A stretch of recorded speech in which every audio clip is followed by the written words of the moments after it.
Greetings, people of the internet. I'm Scott with Serkworks Art Labs. Welcome once again to the underground laboratory where we create robots, alien zombies, and other imminent threats to humanity. And sometimes we work on comic books. That's what we're working on today because this is 100 Days of Making Comics, round 2, day 7, 007.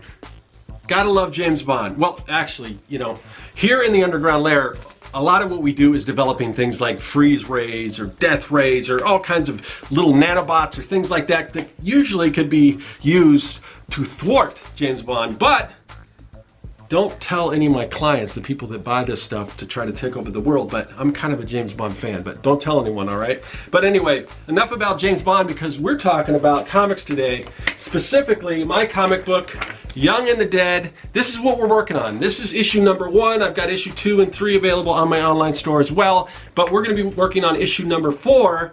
And so, did I tell you what 100 Days of Making Comics is about? I always almost forget this, but let me fill you in if you don't know. Most of you guys know, but first I want to tell you what this comic is about. It's called Young and the Dead, like I said. It's a kids versus zombies story. It's like Goonies meets Night of the Living Dead, so if you think you might be into something like that, like I said, it's available on my store. But 100 Days of Making Comics is where we spend 30 minutes a day, every day, working on our own personal comic book project. Mine is Young and the Dead. Yours might be something else, or maybe you're just checking this out. Maybe you're thinking about, should I do this? I'm seeing all these people doing the 100 Days of Making Comic Book Challenge, but I don't know. Should I put pen to paper? Should I turn that video on? Should I start a YouTube channel? My answer to that is yes, because it's really improved what I do, and it's just changed the whole way I create comic books, and there's like no turning back. So I would suggest you do it, and there's a lot of other people in the 100s that would probably agree with me. So anyway, if you're thinking about doing it, go ahead and pull that trigger. Just do it. Get to work making comics. Start the challenge. What do you got to lose? But with that, let's get to my own comic. Let's see what's going on day 7. We're going to go right here to the paralleloscope and check out what's going on in the process of creating Young and the Dead issue number 4. We're moving, we're getting there slowly but surely, but that's what this challenge is all about. So to the paralleloscope.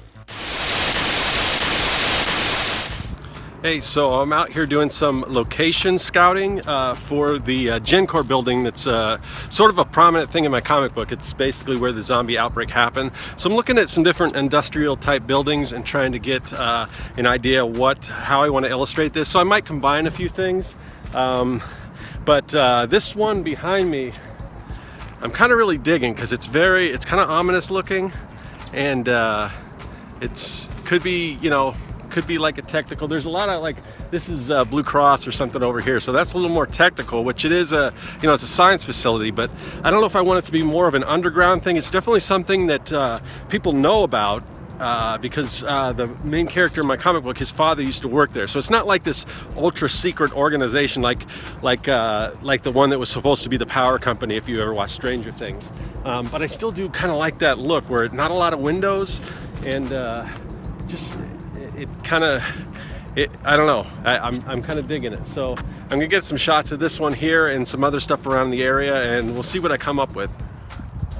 Here's a different angle of the building. If you look over towards the left, you can see it's kind of got this cool little design over it, but everything else is very, like I said, industrial. So I kind of like that. I don't know if that's an actual office building. It could even be like a weird parking garage or warehouse or something. It's hard to tell because, again, there's not a lot of windows. I think it's part of that other building that I showed you. This building right here, the Blue Cross Blue Shield building, which I like. I like these screens on the door. So it's kind of, it's kind of modern office, but it's got these screens kind of, and that again gives it sort of, I don't know, it just gives it a different look, which I like. So I might combine some of these different things to try to come up with a look of this GenCore building.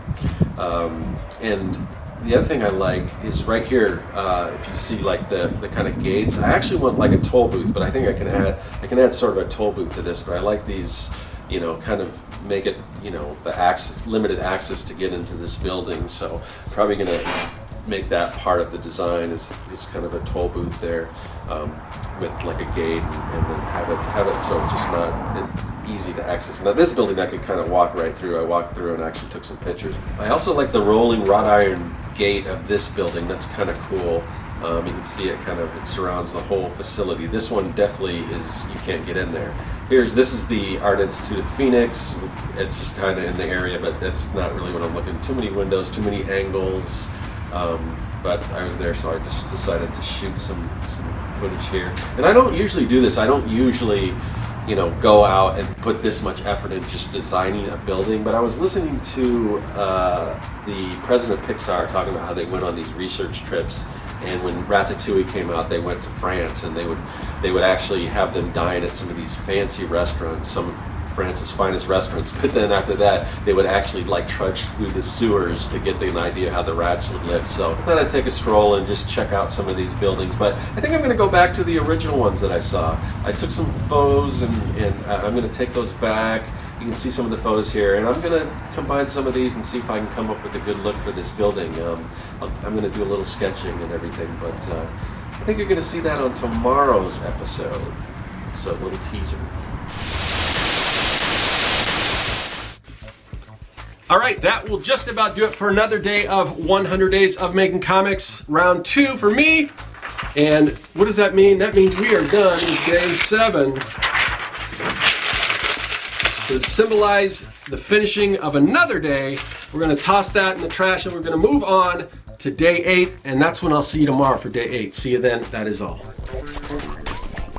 Hey everyone, you've seen the process. Now you can check out the story. Issues 1 through 3 of Young and the Dead are available at my website at serkworks.com. Also follow me on social media at the links listed below. Subscribe and check out some of the other videos in this series. There's much more to come.